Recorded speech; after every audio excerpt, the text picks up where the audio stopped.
Hello, friends, and welcome to the latest episode of Social Harmony. Today, I'm joined by Kam Knight, who is an author of several books and world-renowned presenter and speaker on the topic of internal resistance. Now, I'd never heard of this topic at all until I had my conversation with Kam, but listening to him talk, and there were so many things that just clicked into place that I just thought, yeah. This has been me. I know what you're talking about. Why are more people not aware of this and not talking about it? And it's, I suppose, the phenomenon that I liken to getting in your own way.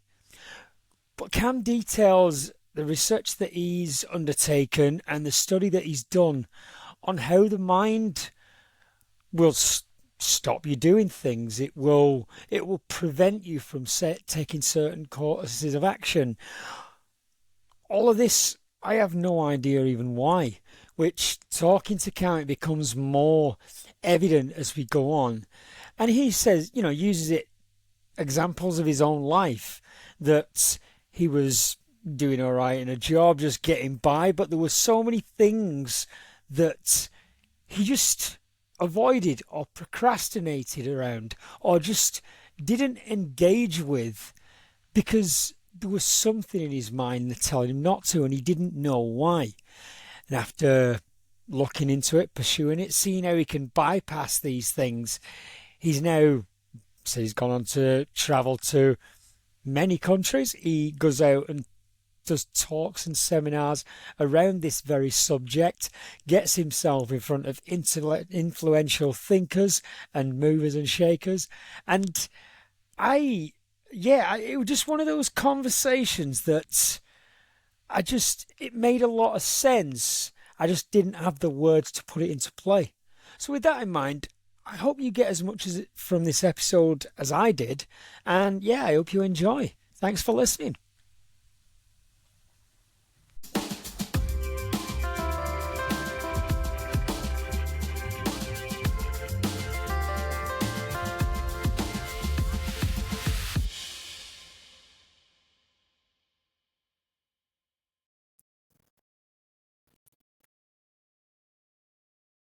Episode of Social Harmony, and today I'm joined by Kam Knight. So, well, if I can start us off, Kam, please. Who are you, and what's your origin story? All right. Well, first of all, I want to say thanks for having me here. I'm really Pleasure. excited to talk about this concept of internal resistance. But before I do, I'll talk about who I am and then Mhm, how I got to this point. My name mhm, is Kam Knight. I am a mentor, international speaker, and author of a dozen books in the area of mental, physical, and emotional performance. And as far back as I can remember, I've been a fairly driven individual. So I moved to the US when I was fairly young, and I had parents who had high expectations and mhm, low support. So there's a quadrant. There's mhm, high expectation, high expectation, low support, low expectation, and then low expectation, high support. So I was on the one that was a little bit extreme. mhm, And unfortunately, my parents weren't really around too much growing up, so I watched yeah. a lot of television. And Okay. sadly, in many ways, I grew up on television. And the Mhm, conclusion that my mind made was it was about the external. It was about having a big house, nice car, the amount of money in my bank account, the prestigious job. So yeah. if you can imagine having high expectations, plus this conclusion that my brain made that Mm, to have any sort of worth or value, I needed these things. I obviously had a lot of drive and mhm, aspirations to do big things. mm, And unfortunately, they didn't pan out as much as I would have liked. In high school, I wanted to do well so I could get into an Ivy League school. And yeah. although I got Mhm, into a decent college, I wanted to graduate and work for a big accounting firm. Back then, it mhm, was a big five, now it's a big four. And although I graduated and got my CPA and did find a job, it wasn't to my expectations. And mhm, this was kind of a pattern in a lot of areas mm, where I wanted to learn a skill and I'd get motivated and I wouldn't start. Or I would start, but then I would fall off. And if I Hmm. didn't fall off, I would sabotage myself before getting to the end. And in many ways, I did this over and over. And then at a certain point, I had an itch to write. It was an overpowering itch that I didn't know where it came from, Yeah. but I followed that itch. And so I Mm. decided to write. And I spent 2 years writing my first book. And then something came up where it kept me from publishing it and putting it out there. In Mm. fact, my first book, I threw it so back in my unconscious that I forgot that I had even written it. Only Oh. a few years ago that was I like, oh yeah, I remember that was my first book and I was so embarrassed by it. I Mm. didn't, move forward with it. And so Okay. as you can imagine, my past has been a lot of motivation, aspiration to do things, Mm. but short on results. And not to say no results, but far less than what I was shooting for or I Yeah. was anticipating. And Okay. and this was a question that lingered in my mind, which is why is it if I want to do something, I know what to do, I know how to do it, and I have the motivation and desire to do it, but for one reason or another, I can't or don't do it. And unfortunately, at the time, there were no clear answers. The Mm. best answers that I heard was related to beliefs.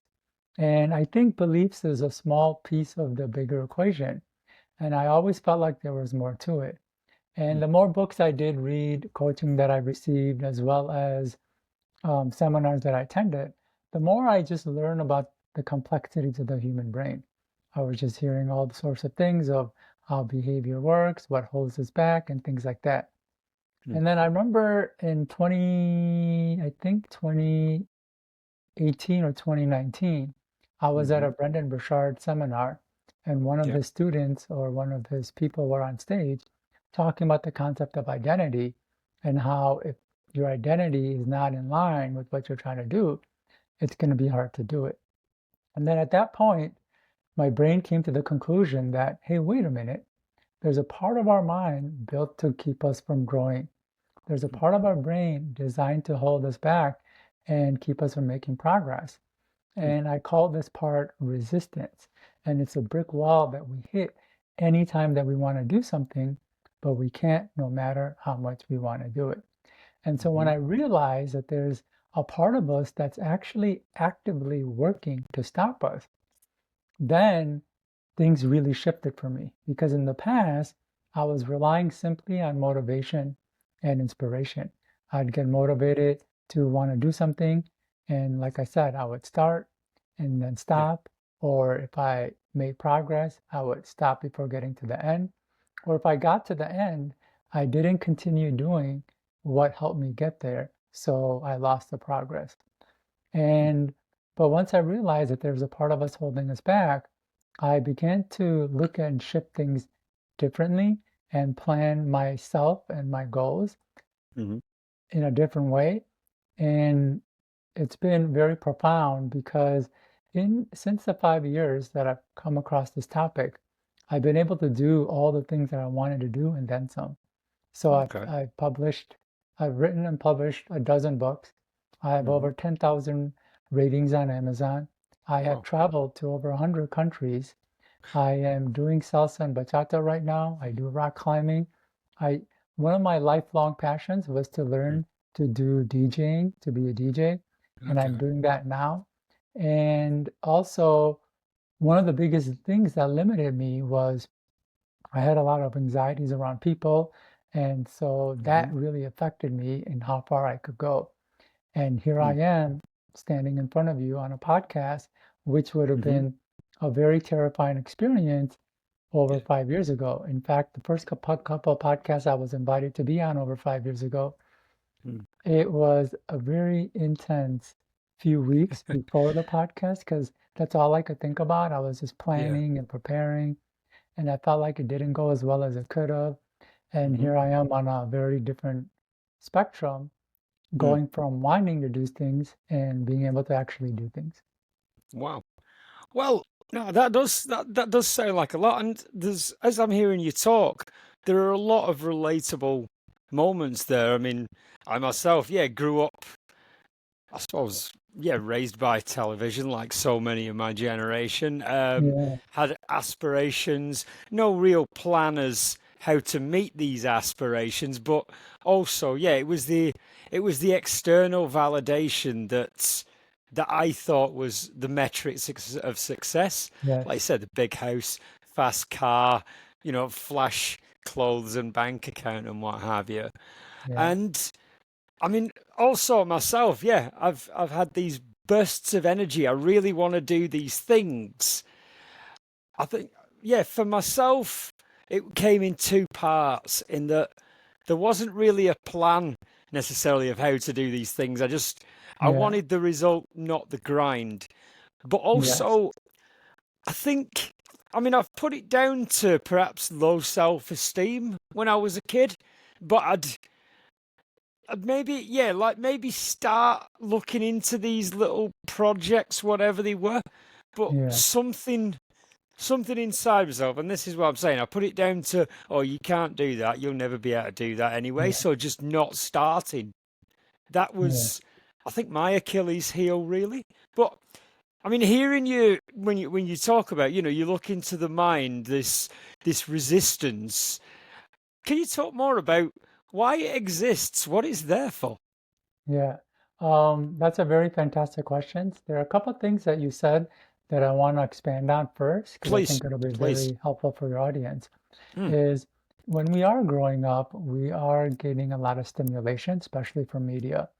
And mm, unfortunately, it's gotten a lot worse now. So I really mm, feel for the people who are growing up now because back then the media just kind of came from television and now it's mm. in our phone and it's much Yeah. shorter and it's much quicker and we can do more of it and it's kind of endless. And it creates a lot of desires in us. Like we get this Mm, big dopamine rush of like, oh, I want that, or this is something that would be cool to do, or mm, this is something that I wish I could have. And what's really important to understand is that we have a part of our brain that mhm, is creating wants. And I call this mm, part of the brain the wanting mechanism. And the mhm, wanting mechanism is just creating endless wants one after another. It helps to think of it like a on-off switch that gets flipped based on certain cues. okay. So we might see the latest iPhone and then we want it. We might Mm, see a new pair of shoes and we want that. A nice car drives by and we want that as well. mm, So this part of the brain, it doesn't check to see that if we have the time, energy, or resources to achieve a want, it just mm, triggers wants. And so the more we're living in a culture and society where there's so much more things to do and have and to experience, the more wants our brain is creating mm, for us. It's creating so many wants that it's humanly impossible to go after or achieve all of them. But mm, this part of the brain doesn't understand that. It wasn't meant to understand that. It was just meant to create want. So we are getting a lot more overstimulated. And so going back to what you were saying, being, as a kid watching television and mm, having these wants and desires, I think a lot of us are experiencing that. And then when we don't achieve it, we get frustrated.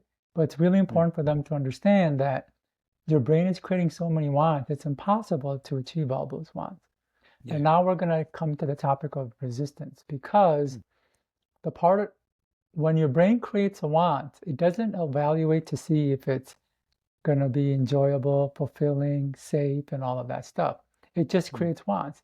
So we have another part of the brain, which I call resistance, that checks to see if that want is safe or worth doing.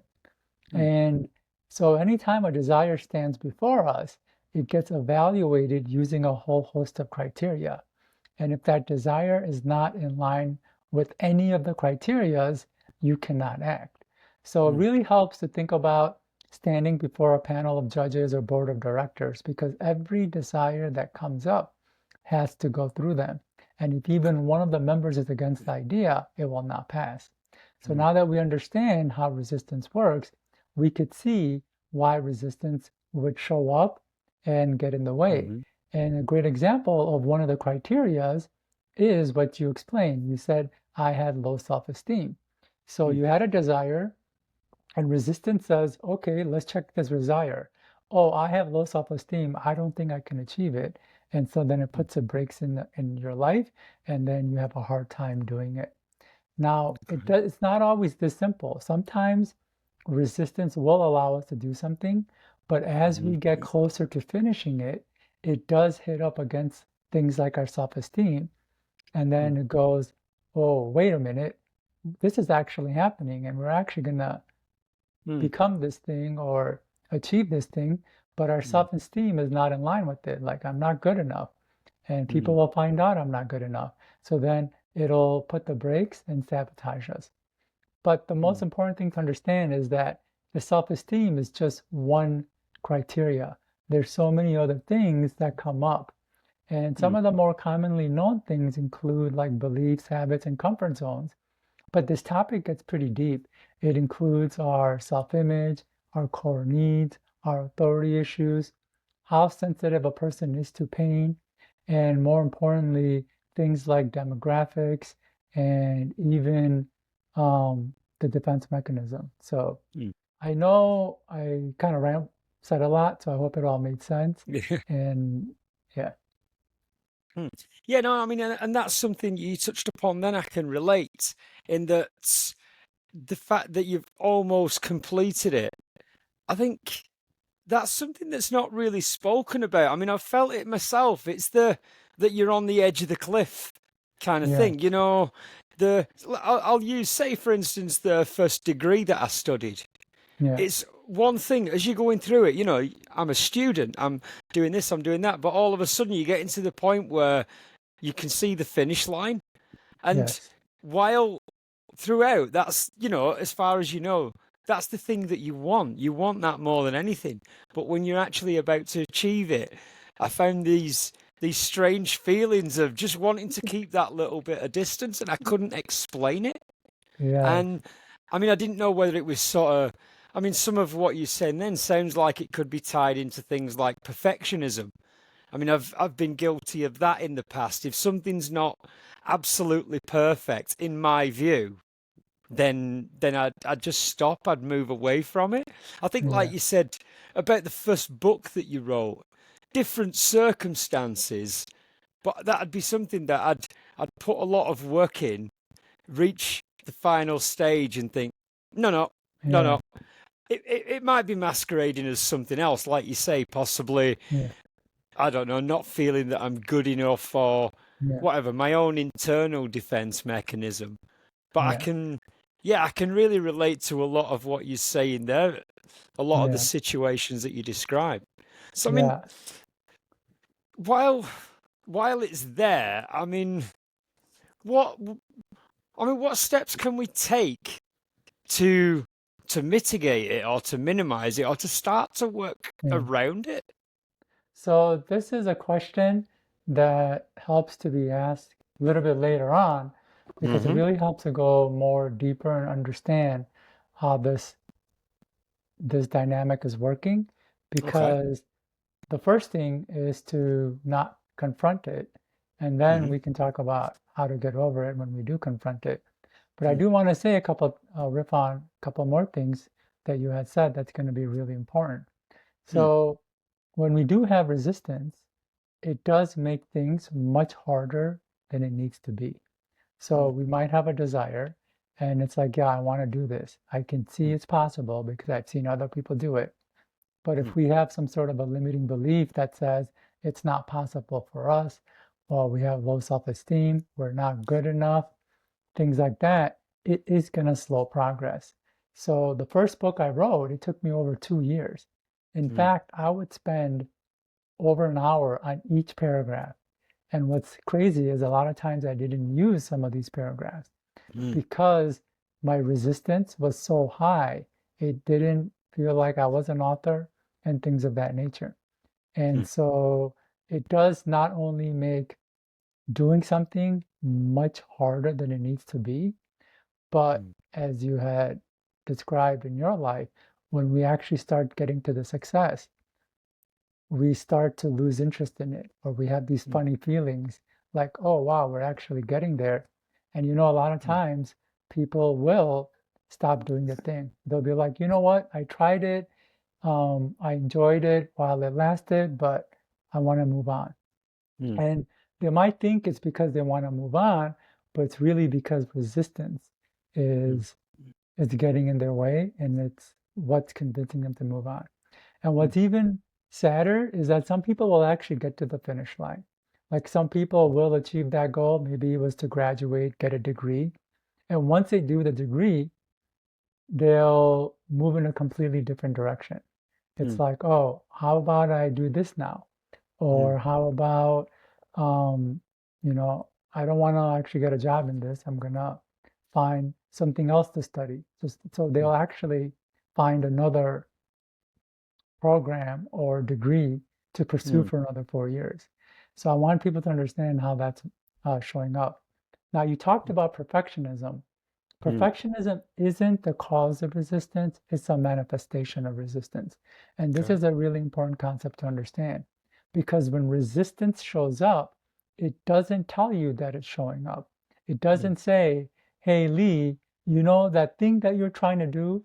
Well, you don't have the self-esteem for it, mm, so I can't let you do it. mm, Or Lee, you know that other goal that you have?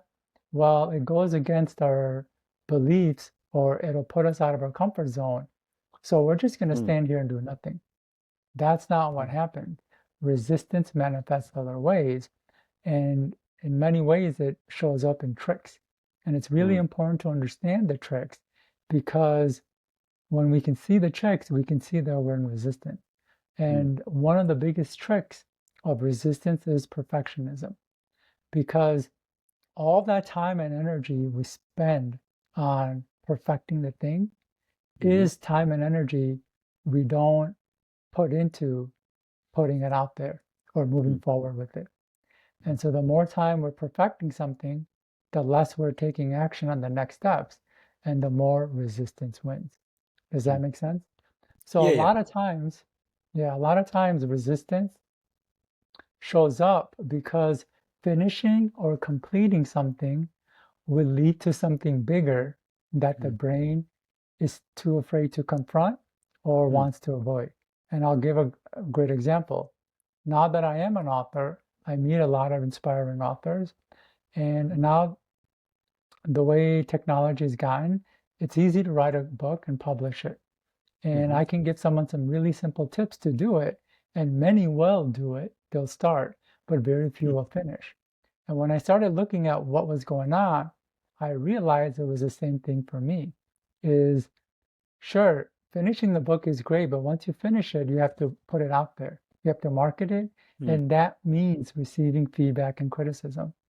Many mm, people are not at a place to receive feedback and criticism, so their mm, brain will have them procrastinate and sabotage them from finishing the book now so mm, they don't have to experience the feedback and criticism later. So this could be another reason you had perfectionism coming in, is mm, that it was your brain's way of slowing down progress.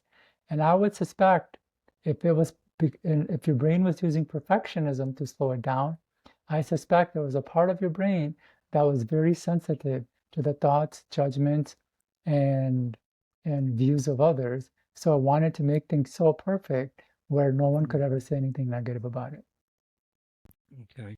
Yeah, I mean, as you're talking, then I'm put in mind of another situation. I used to work in a like a sales role or recruitment role, and I used to do so much preparation and background, and I was constantly busy, learning about the things. But when it came to closing, I just couldn't do it, and I think a lot of it was, as you've just said then about potential criticism, but I think in this instance, it was the fear of being told no.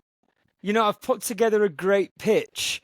I Yeah, want you to, buy this or take this. But a lot of times I'd stumble or I wouldn't do it or I'd yeah, I'd end up, I think nerves would just get me to the point that I'd just make it so bad. yeah, But I think hearing you talk then, it's just sort of clicked into place a little bit. I think it possibly was, rather than criticism, it's the fear of being told no. You've done all this work and what have you, Yeah. and no thanks. And it could be as simple as that, but I think potentially I would be taking that to heart more than I should do. I don't know. That's Well, that's I just mean, set me off thinking with a bit. when we look at it on a surface level, it seems like we shouldn't have taken it so personally, or I was taking it to heart. Mm, But there's a complex process that's going on unconsciously that's causing a lot of these feelings and behaviors. So okay. I do want to say is there is a big barrier between our conscious and unconscious mind. Much of our Hmm. unconscious mind is hidden from us, which is why it's called the unconscious. So we don't necessarily see a lot of the unconscious activity that is driving our thinking and our behaviors. So Hmm. when a thought comes in our head, or we decide to take an action or not take an action, we think we made that decision or we chose to think that thought. But the Mm, reality is it was it was made by the unconscious and is because of all sorts of things that are going on internally. So mm, I know as you're talking, you're saying you would put in all this work to make something perfect, and then you would mm, put in all this work to plan, but then you wouldn't take action.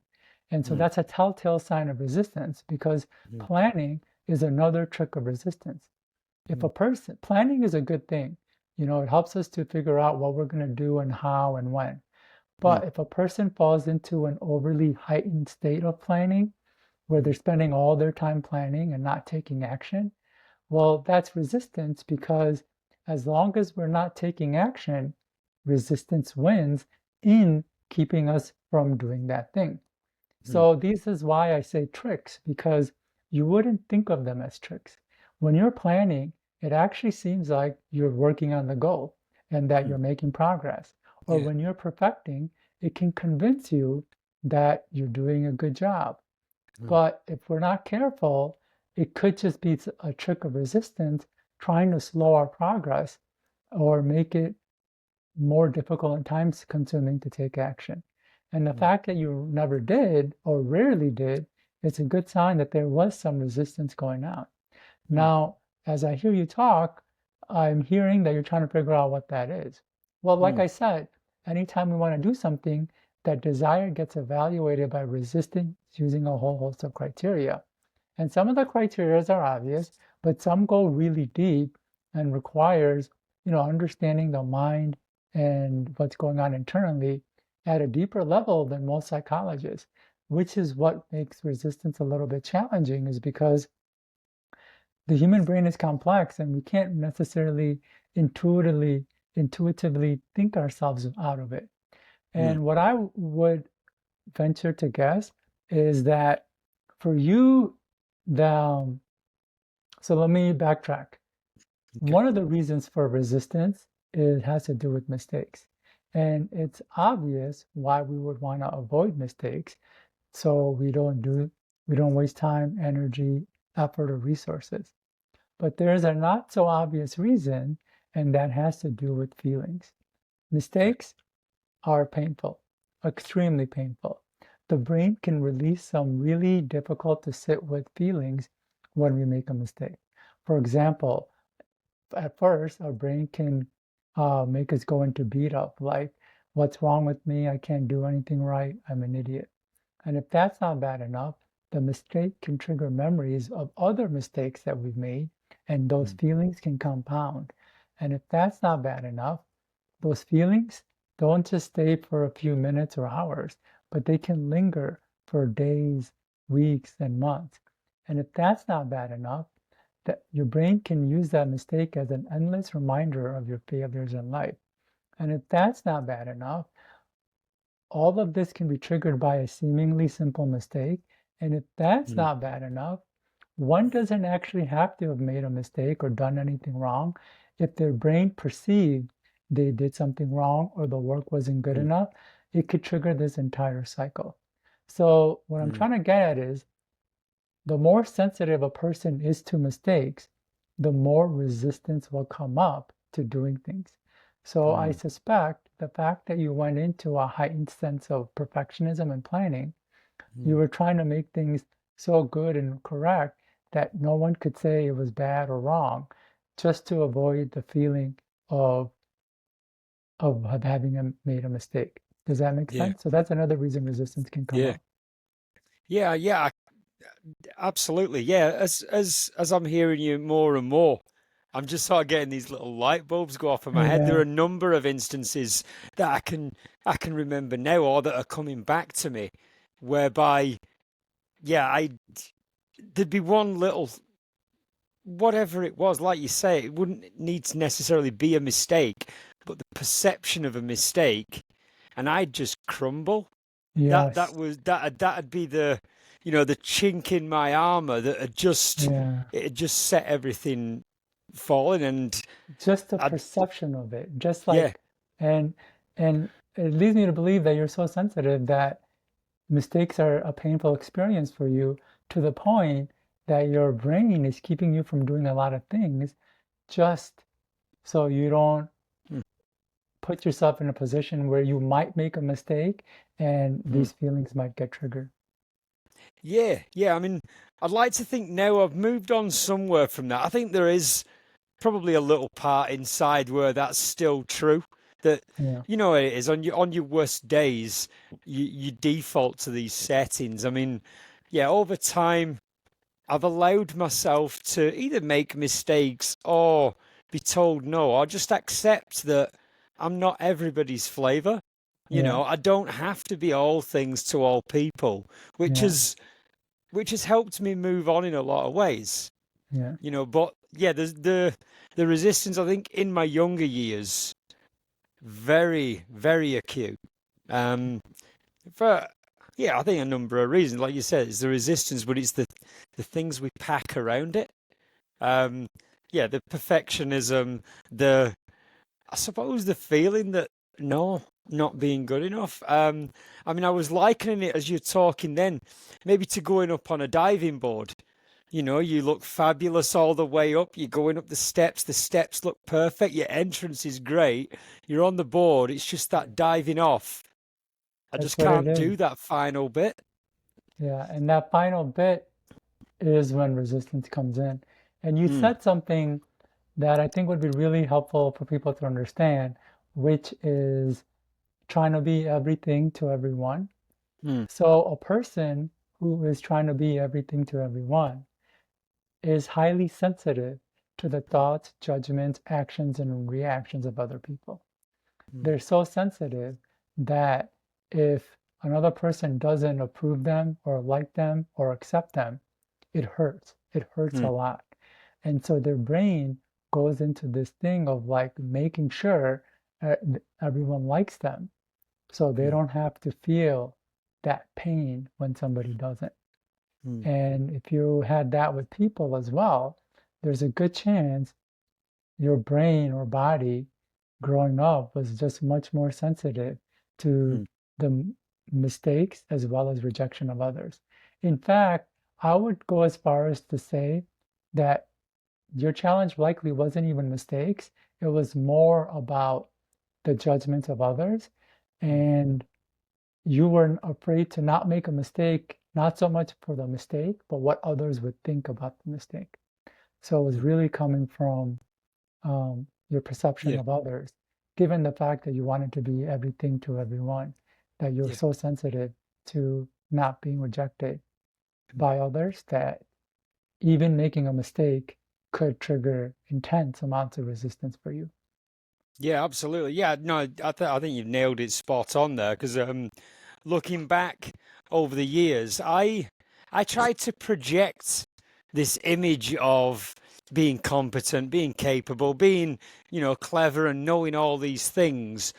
But when challenged or when there was the potential to be held up to ridicule or to look less than 100%, yeah, You that would, that really did set yeah, off a big reaction within. that's 100%. And a lot of times we do that. I Mm, have been guilty of it, and you'd be surprised, but much of society, especially mm, Western culture, is in that behavior. We're mm, really good at bragging and boasting and saying what we can do and how great we are and what we have done. But mm, then when it's time to perform, it's like we cower, we melt, mm, we fold. Yeah. And I see it all the time. I've done it myself, and it seems like uh, you have had it as well. So and Mm, that's, what's really makes that difficult is that mm, we actually could be highly, um, what's the word, capable. We may mhm, actually have high abilities, but when it comes time to perform, we shut down mm, because the fear of judgment and rejection is so strong. It would rather not have us show our mm. light in fear that people Yeah. might not like it than to Yeah. actually, stay confident in it.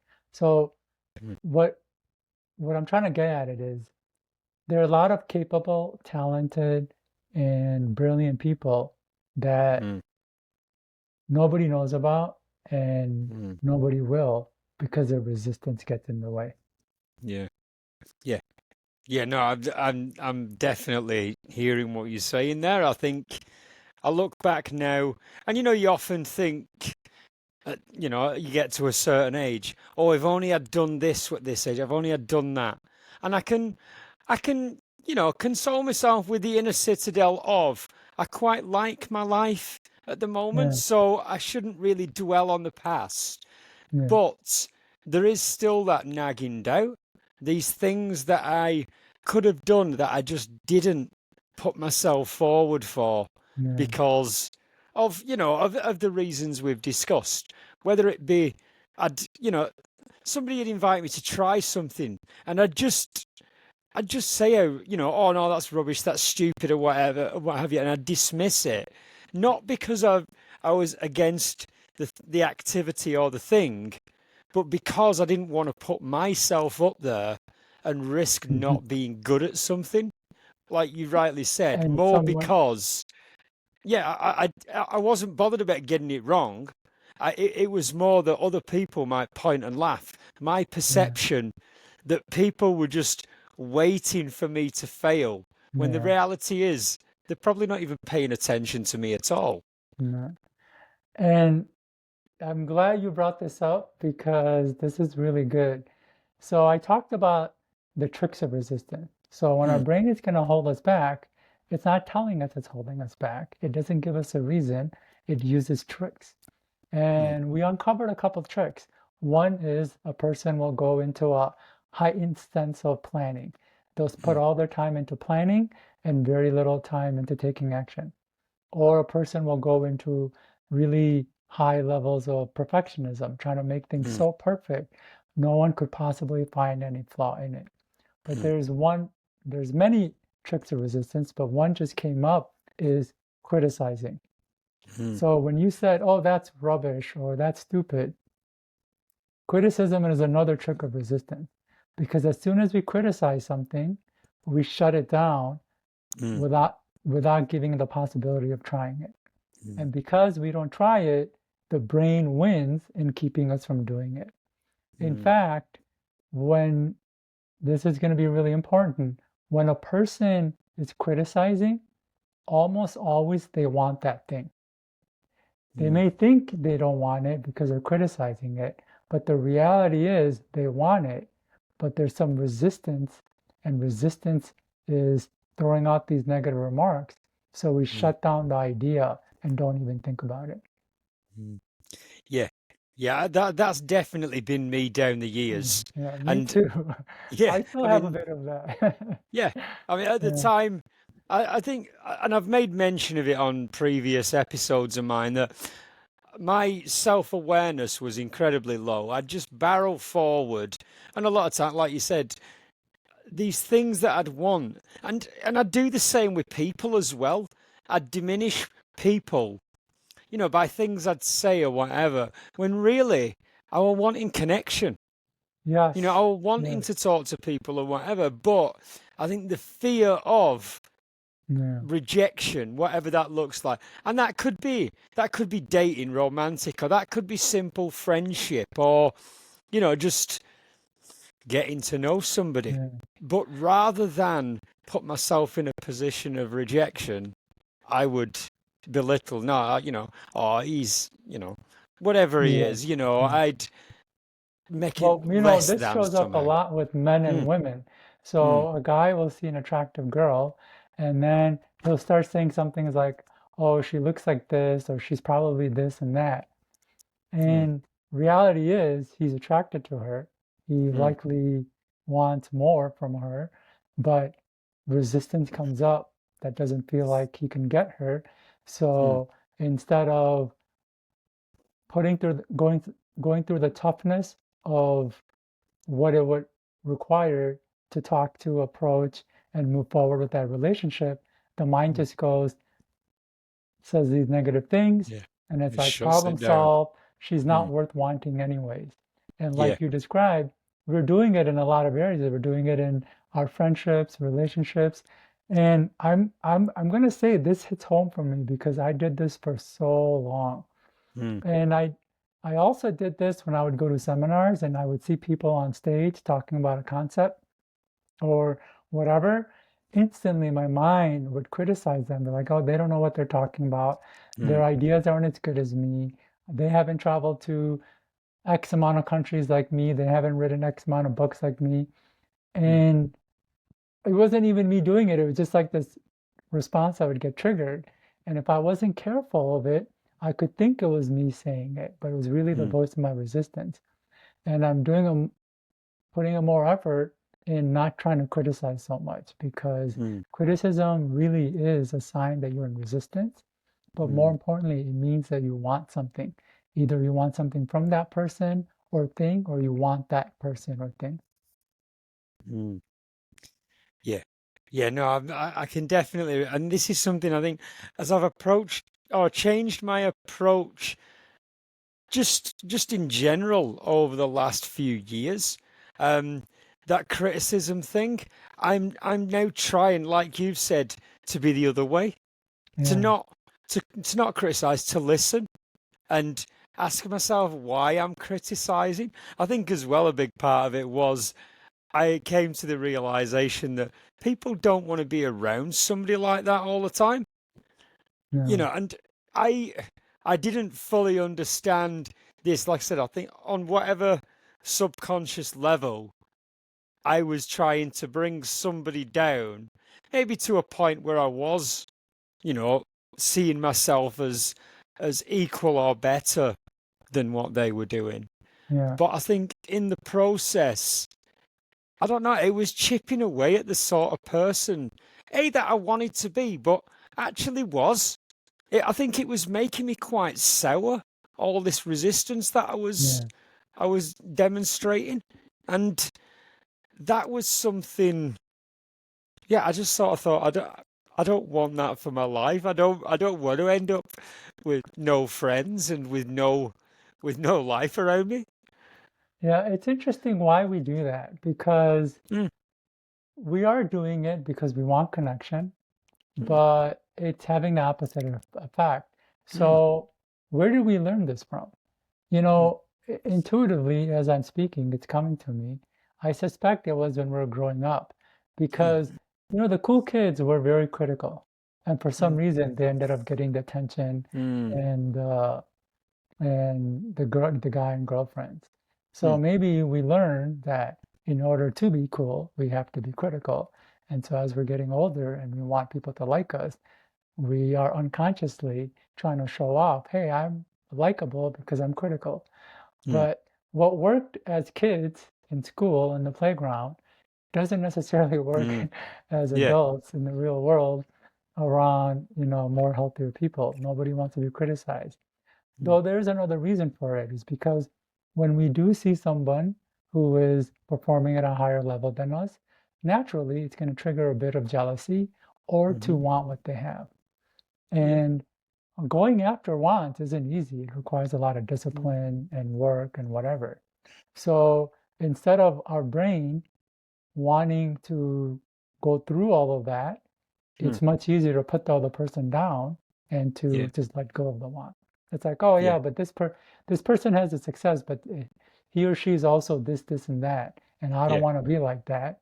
Problem solved. I've removed the want, and now I don't have to feel the pain.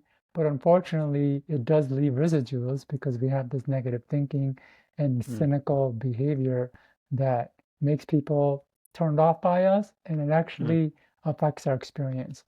So there yeah, is one more thing I do want to say is that a lot of people do that with money.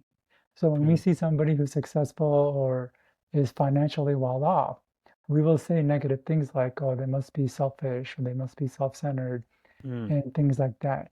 And as soon as we create those criticisms, it makes it hard for us to make money mm, because when we do, our resistance goes, well, if I make money, that means I'm going to be selfish and all of mm, that. So I better not do it.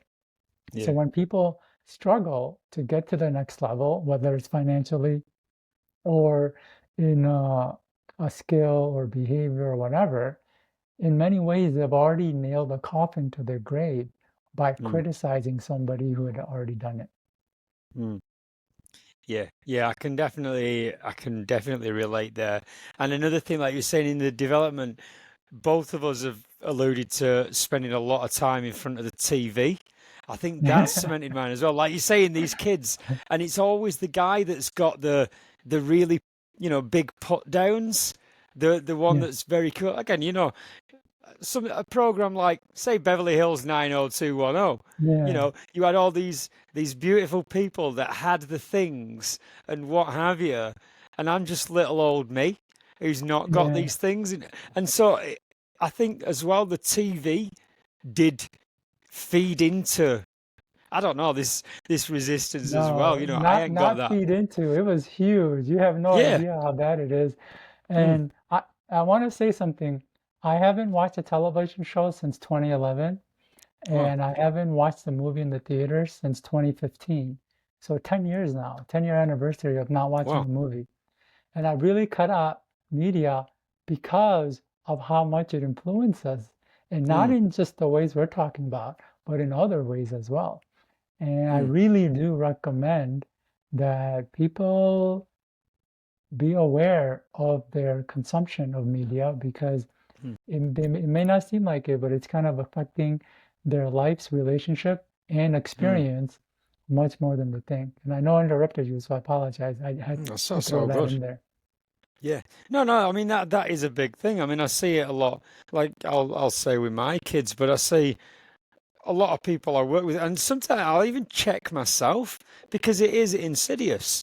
It's very easy to just, you know, you sit idle for a few seconds, and the amount of times we instinctively reach for the phone, Yeah, just start scrolling or whatever, because it's that doing nothing that just seems to be, yeah, we just seem incapable of doing that in the yeah, present day. It is, yeah, yeah, scary how much, well, these little clips that you were saying before, it's so fast, this fast food for the soul kind of thing that's coming yeah, through continuously. It's, yeah, it is worrying. And like I said, I'm guilty of it myself on occasion. I'm trying, and I'm trying to stop, no, put the phone down. And I do make a point of going out doing things in yeah. society, but it's And so I easy like, to get into that loop. yeah, I like that you said I'm trying because Mm, there's a lot to that word. And that's mm, because a lot of our challenges to discipline mm, isn't an issue with discipline or willpower. It's a social issue. What I mm, mean by that is that everyone is doing it, and the brain, the way it's designed, is designed to conform or follow the norm. mm, And if we try to do something that goes against the norm, resistance will arise. So this is another reason resistance comes up mm, is if we're trying to do something where we're going to be like a renegade, a maverick, or going against the grain, it's mhm, extremely difficult. The brain is so compelled for mm, us to be part of the group in many ways to conform and to fit in, and is doing it on so many levels. And even though a lot of these things are unhealthy, for example, media, phones, our diet, it's very challenging for certain people to move away from it mm, just because everyone is doing it. And because everyone is doing it, it's always around. And because mm. it's always around, we're always being triggered by the want to Yeah. engage that we have to resist. So we Mm, have more wants that we have to resist. And then our resistance goes down because the brain does want to make sure that we fit in. mm, So it isn't easy, and if someone is struggling, I want them to know it's not because they're not disciplined or they're lazy or that something's mm, wrong with them. It's just because in many ways society has set up to fail. mm. Yeah. Yeah, and I think that's especially prevalent with kids nowadays. Oh You know, yeah, all their mates have got phones, all their mates are playing Fortnite, all their mates, yeah, and you know, we are very much wired for connection as a species, yeah, but kids and teenagers that need to belong, yeah. it's And if yeah, their that's parents aren't giving them that attention, mm, because mm, nowadays parents don't raise kids, they herd kids. They herd them mm, from school to mm, piano lessons to soccer practice and then mm, to go do their homework. So they're not getting much connection and attention anyways. And and it's deeply ingrained in us to need it. And mm, then it feels like, well, okay, well, we're not going to get it from our parents. We're not going to get it from our teachers and principals. Our only option is peers, and this is mm, what the peers are doing. So I feel like I have to conform to get them to like me. mm. Yeah, yeah, no, definitely. That's Yeah, something as well. I mean, with my own son, I try and make sure like we'll go to the gym together. We'll Yes.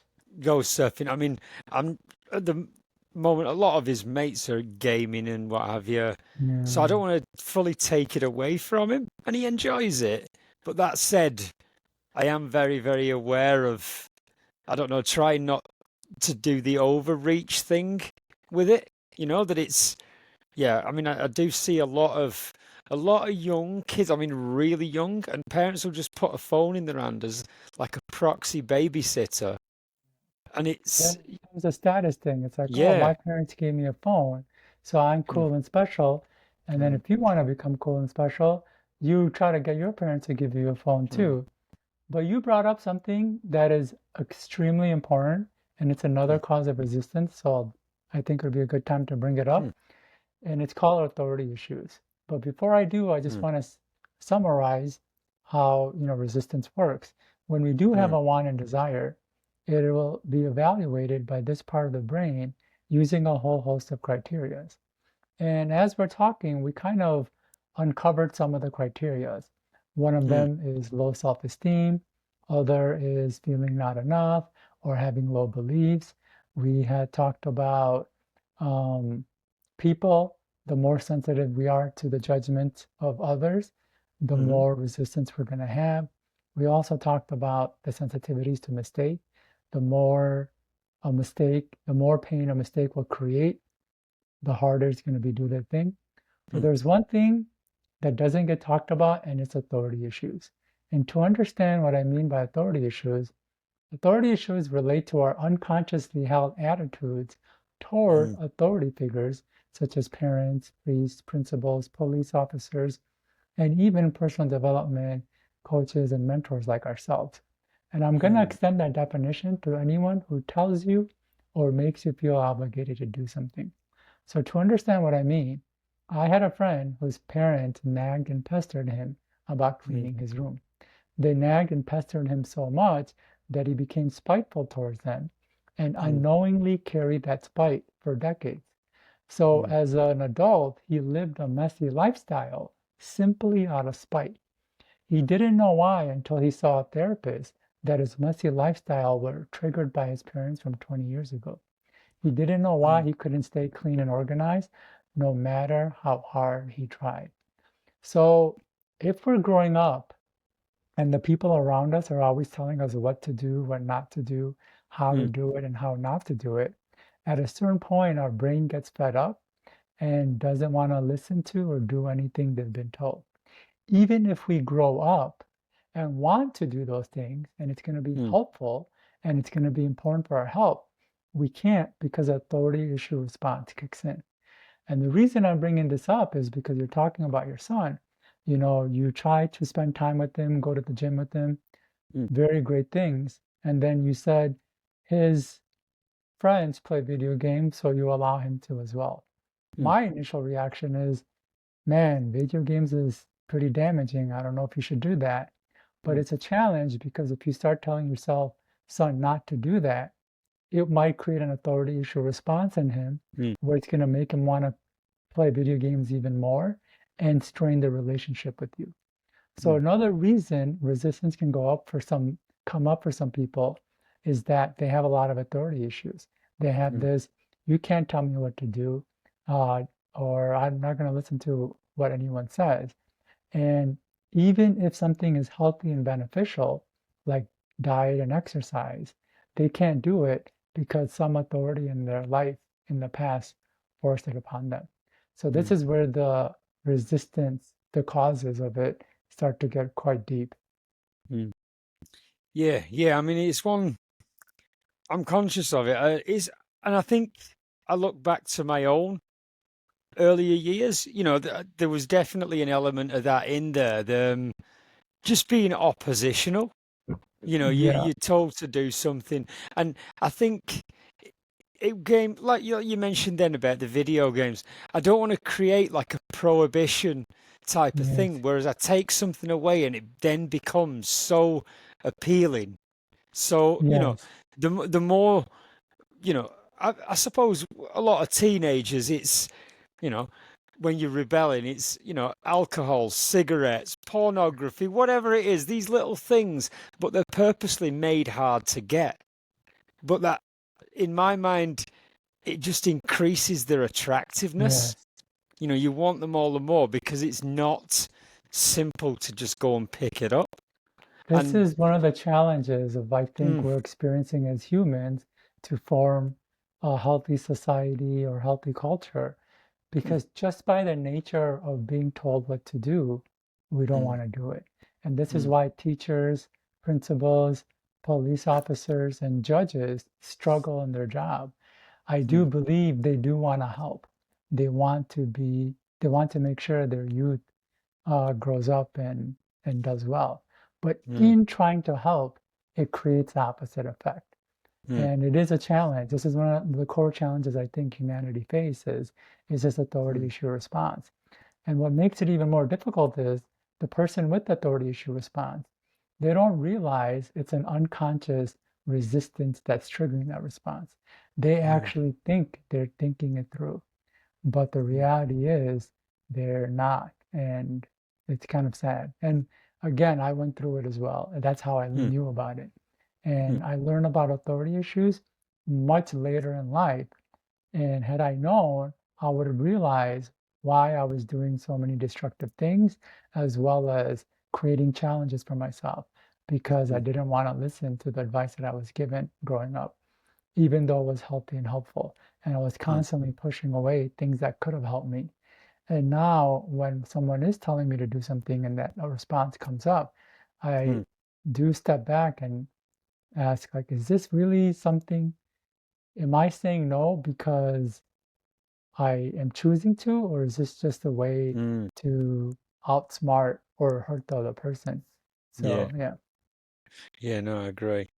All right, well, I'm just sort of looking at time. So to bring this one home, Cam, now that we've got an awareness of resistance and what have you, like we touched upon before, how do we look to either work with it or just eradicate it? What yeah, what what steps do we take in the initial? yeah. So, the first thing is to start with our wants. As I Mm, mentioned, the part of the brain that creates wants, which I call the mm, wanting mechanism, is mm, unrestrained. So, it's constantly creating wants all of the time. It's creating so many wants that it's not possible for any one person to achieve. mm, Even if that person lived multiple lives, they couldn't achieve, let alone enjoy, all the wants their brain is producing in just 1 month. So we have to understand that our wanting mechanism is going to be creating more desires than we have the time and energy to be able to achieve. Now, if we mm, can understand that, that means we understand we have to cut out a lot of wants. We can't chase everything our brain is creating the desire for. And in fact, we're living in a time with so many options, and our options and options have options. mm, the one of the most important skills as a human that we need is ability to say no. We have to mm, say no to a lot more things so we can stick to the things that we do want to do. And then the other part is looking at resistance. And mm, unfortunately, this isn't the easiest part because, as you can see, resistance goes quite complex. You mm, know, a lot of the stuff that I have talked about, you probably had never heard of before, right? mm, mm. And I'm Yeah. sure you've been in the having a podcast, you've been in the personal development and growth Mhm. content space for a long time. Yeah. And the reason I say that is because it goes pretty deep. So it can be challenging to really unearth the true cause of our resistance. Mm, But it does help to address it. And what works to address one reason for resistance may not work for another reason, which mm, is what makes overcoming resistance even more challenging, is that sometimes we'll see somebody try something and they get a lot of results. And then when mm, we try it, we don't get any results. And mm, it can lead to feelings like we're just not good enough, or it reinforces that low self-esteem. The mm, reality is that one person had only one resistance, and that mm, thing addressed his resistance so he could move forward. We might have multiple resistance. So even though it addresses one of our resistance, we may have to work through a couple other layers. So I don't mm, want people to feel like there's something wrong. It just means they got to go deeper and work through mm, more. And sometimes it can feel disheartening when someone gets results quicker. But I will say, having gone through multiple layers, when you do get through the depth, there is a level of joy that you can't mm, experience any other way. So I want mm, to help people motivate them that. And then it's really important to look at our tricks because we could be doing something, thinking we're mm, making progress, but as you saw, just spinning ourselves in circles. mm, And we talked about a few of the tricks: perfectionism, planning, as well as criticism. But there are other tricks. Some of the mm, more obvious ones are things like television, social media, mm, YouTube, video games, and even drinking and getting high. If a person is doing a lot of that, there's a good mm, chance they're in avoidance behavior. There's a mm, good chance they want to do something else, but resistance is coming up and it's using these tricks to keep mm. them from doing those things. Yeah. And then it's about taking action. And Mm, there's many models that I use to help people. It really depends on what the issue is, because if you one thing won't work for something else, and it could actually mm. be counterproductive. Yeah. But for the listeners here, I do want to give something simple that can have a big effect, and they can start with self-talk. Mm, Self-talk are statements of the changes that you want to have or have happen in life. mm, For example, if I wanted to, oh, I had a podcast with somebody yesterday who was saying, I want to get up and exercise more. And I, mm, right there, I created a self-talk statement for her. I said, all right, I want you to repeat this. I get up every morning. I get up and exercise every morning. mm. Something to that effect. And she messaged me this morning saying, hey, just so you know, I got up and exercised this morning. Awesome. So if we can repeat, if we can create a statement of the end result that we want, and Mm, we repeat it regularly, mm, those words start to seep in and start to create that outcome. I mm, know it's crazy that it could be that simple, mm, but when it comes to resistance, it's really important to do little things that get big results, little mm, actions that have a big effect on our outcome. And self-talk is one of the littlest things we could do. We don't mm, have to go out and talk to anyone. We don't have to put ourselves mm, out in any um, overly difficult situations. We don't have to put in all this effort. We just have to repeat words that we could do laying down. And if a mm. person does that, they can make some big progress. So I'll leave with that. Fantastic. Well, I will, I'll put all the links to your work in the show notes and any promotions because, yeah, I mean, personally, I'm fascinated by this. I know a lot of others will be. But if I Yeah. can end it, then what's next for you, Cam? I mean, you've written a lot of books, you're doing a lot of seminars, a lot of speaking. What's next on the horizon for you? So I had a similar question on a podcast yesterday Hmm. because I was telling her, look, I've done, I'm dancing now, I'm DJing, I'm doing mountain climbing. I've written the books. I used to be a CPA. I've accomplished a lot of stuff, mm, though we always have resistance when we're trying to get to the next level. And mm, one of the resistance for me for a long time was people focus. I was one of those people that mm, was affected immensely by the mm, thoughts, judgments, actions, and reactions of other.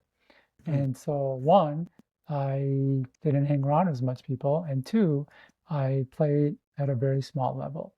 So, mm, what's next for me is to start playing at bigger levels, getting around more affluent and higher network people and getting comfortable around them because I think that's where I can serve people the most. mm, As much as the people that I've been hanging around with need the information more, it's much harder for them you know, to get in line with what I am teaching. mm, I'm finding that the people who are already driven for it and they just need to figure out where their blocks are going to benefit more. But I have mm, resistance to be around such people, and that's my next goal is to do that. mm. Excellent. Well, no, that's great, and I love the fact that you're not just looking at the next business or achievement thing. It's the personal, the connections around you as Yeah, well, and I think it just sort of highlights the resistance we get. It's not just about achieving goals. it's It's not just about across achievement. all domains of life. So Yeah. thank you, and thank you for talking to me about this because I think this is something you rightly said I've not really heard of. I mean, yeah, people make mention of like mental blocks, and then it just seems to the conversation just seems to die there, as though it just That's is. it. It's Yeah, a it's mental funny. block, and that's it. It's funny you say that, and I want to be sensitive to our time, but I just got to throw this in there. I'm working with a person to help me rebrand because, I Hmm. have the books, I have this internal resistance concept, and I'm doing one-on-one work where I take people into their Mm, unconscious. And I thought they were a little different, and she's helping me brand and create something cohesive where I can have all my mm, offers under one brand. yeah. And then I had to fill out a form that said, what I do and why I think is different. Mm, So one of the things I said was internal resistance. And mm, she came back to me and she's like, "What's so different about resistance? I've heard that word a lot." mm, I'm like, "Yeah, you've heard it, but you just heard the word resistance without any depth or more to it." mm, And what I'm doing is bringing a lot more into that word and concept that almost no one's really talking about or has even mm. come up with. And so, yeah, just like you said, people will say mental blocks and resistance, and literally it just ends there as if Yeah. we know what that means and how to get over it and all of that. When the reality is, that doesn't even scratch the surface. Like it Mm, doesn't even get to the surface. mm. No, no. Well, that's fine. So, well, I want to say thank you for talking to me about this. It has been fascinating, and I will definitely look into it more. Yeah. And I want to say thank you again to you out there for listening. I always appreciate your support.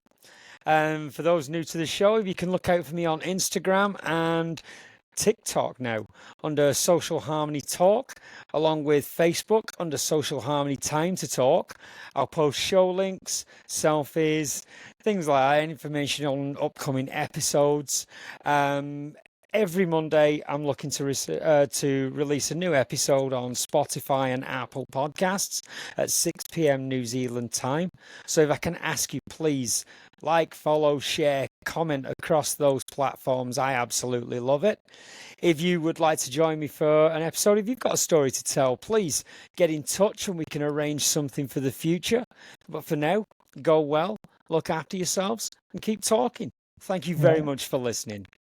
And And thank you, before Cam. everyone leaves, I do have Yeah, three gifts I didn't get a chance to talk about. yeah. That if they go to kamknight.com, the first gift is prompt engineering for your mind. The human brain was the original ChatGPT, and we can Hmm. prompt it to not only give us solutions, but act on those solutions. So that's the first gift. I talked briefly about self-talk, but it's a really great Hmm. way to build behaviors and habits essentially in your sleep. So that's a Hmm. second gift they can get. And the third gift goes deeper into this topic of internal resistance. It talks about how our wants can create more challenges than we've discussed here. as well Mhm. as more reasons for resistance and more tricks of resistance. So they can get all of that on my website at kamknight.com. Fantastic. Well, I'll put the show link, the links to camknight.com into the show links. I'll be having a look as well when I finish with this. But thank Yeah, you again, Cam. I really do appreciate your time and your expertise. yeah, you're welcome. And yeah, thank you. My pleasure. Done.